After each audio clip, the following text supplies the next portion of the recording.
Hey guys, today I want to talk about family is not always blood.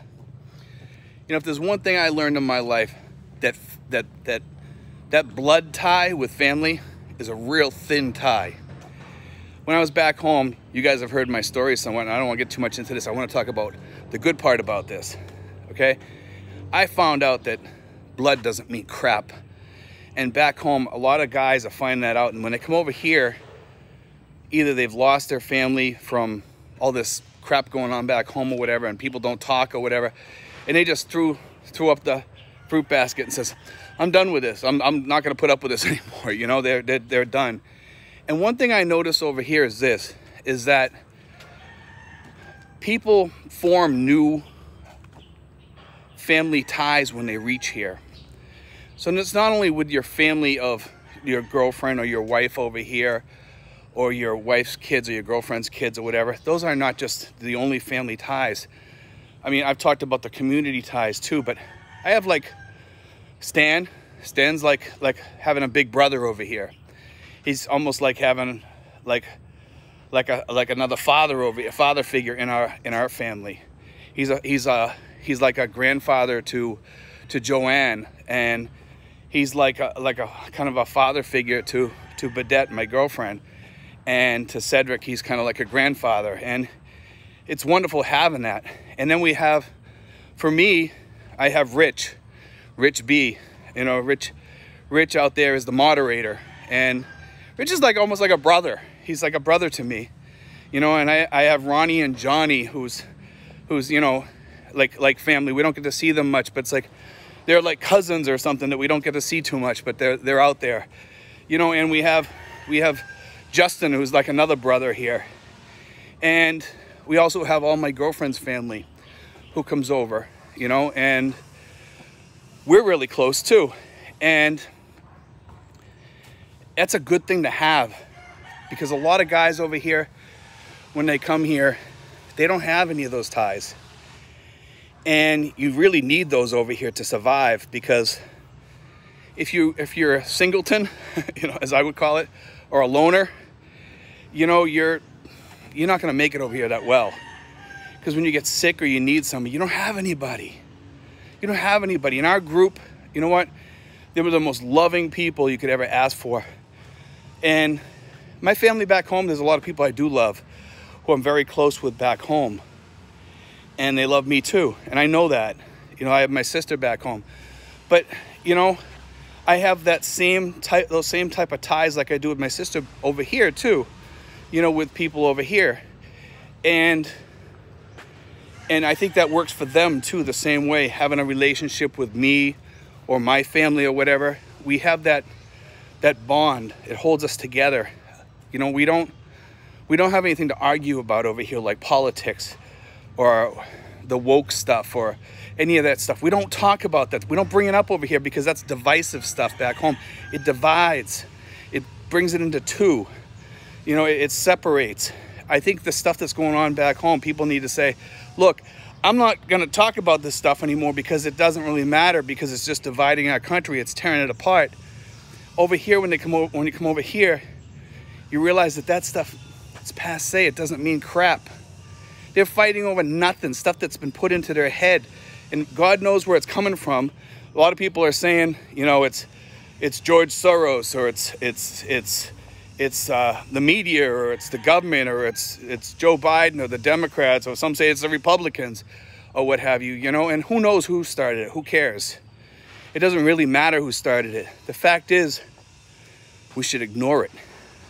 And the people that are pushing this crap back home are destroying the United States, and they're forcing people and they're forcing families to break up over this crap. And I've seen my family break up in a disastrous way, you know, in a terrible way, because a lot of this stuff and misconceptions and like, it's almost like this group that's coming up, this group of children that's coming up, they don't have that closeness with their family. You try to be close with them, but when it comes to something and there's an argument, it's like, you're done. You know, there's no going back. I'm not sure where that came from. I did see a little bit of that in my generation too. And maybe those people pass that along to their kids or what have you. I've seen it in my family with some of the kids and with their parents. So I think that could be part of it. And I see a lot of good kids that are young too, but they were raised by fantastic parents. They were raised to be fantastic kids. But for some reason, the world's breaking apart. I see it in the UK, Australia. I hear the same story over and over here from people coming in here. And thank God we have what we have here. That's the best part. The best is yet to come. It's here. Come on over, you know. I can't tell you enough. I'm not saying people aren't gonna have problems over here. We do. We have, you know, a few scammers around, and not as much as people say. And we do have problems with some of the women around here. But if you get in with a good family, that's where it's at. That's where life begins. That's where your dream begins. You know, that's where your dream begins, for real. You know, and having those ties, those family ties, you know, whether it be with friends. And my expat friends, you know, I would protect them with my life, because my girlfriend knows that when it comes to my expats, and I consider them mine, you know, because I love them a lot, like brothers, you know, and that goes for the women too. I love them like sisters, because we do have women expats out there. We have Ronnie and Johnny. Johnny, you know, we love her to death. She's fun. We also have Rich and Debbie who are coming over here, and we have other people that are coming over here that are women expats too, and they're a part of this whole thing over here. This group that we have, it's family, it's a community. It's not a commune. You know, we're not about drinking Kool-Aid or anything like that. We're just a close-knit group, you know. And you know, some people say, well, Steve, you're the mayor and stuff like that. No, I'm not a mayor.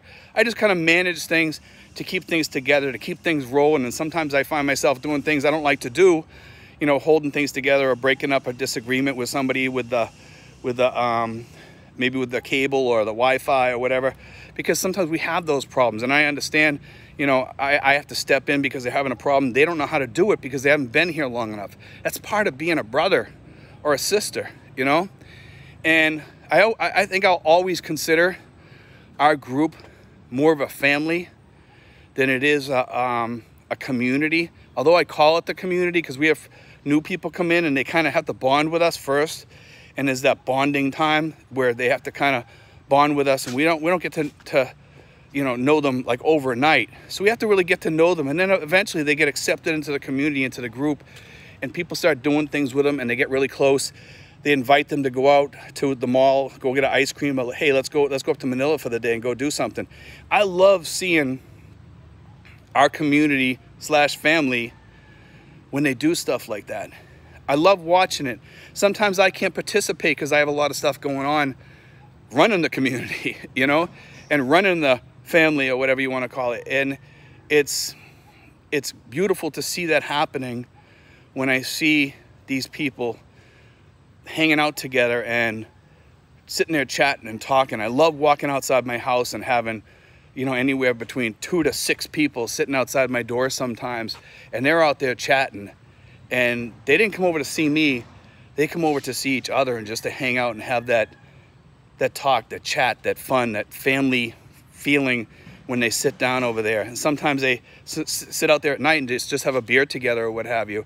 And it's great. And we don't have any real big drinkers, so I don't want to give people the wrong idea that we're sitting around drinking all the time. Really, nobody sits around and drinks all the time in our group for the most part. Majority of the time, people are doing something. You know, sometimes they have their own time. We don't see them for a little while, and sometimes we see them all the time coming over.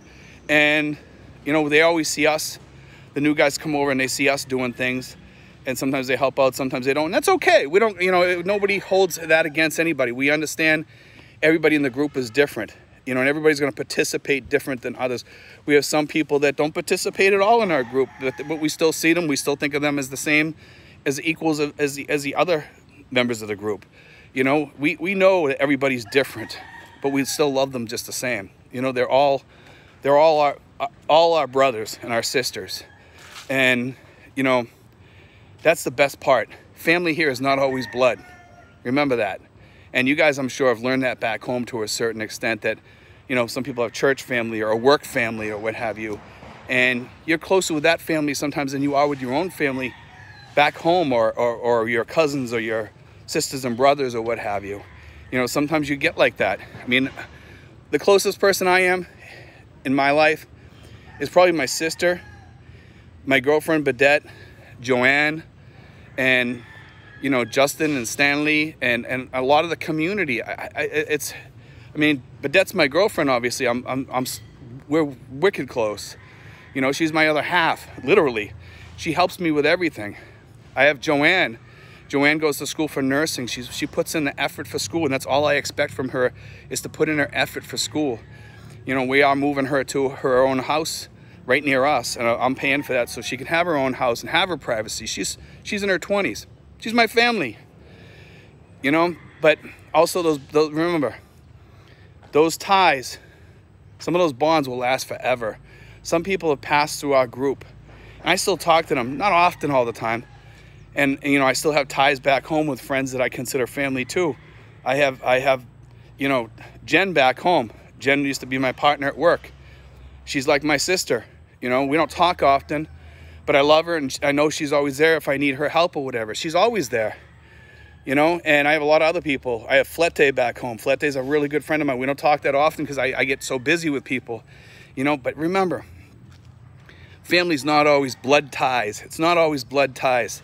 Like I said, I got Rich, we got Gary, we have Tim, we have people that live in the neighborhood. We consider them our relatives, and they're all in our neighborhood. It's funny because my girlfriend, all her relatives live in the neighborhood, her blood relatives, whom she's pretty close with. And I have all my relatives, who might not be blood ties, and they all live in the neighborhood too.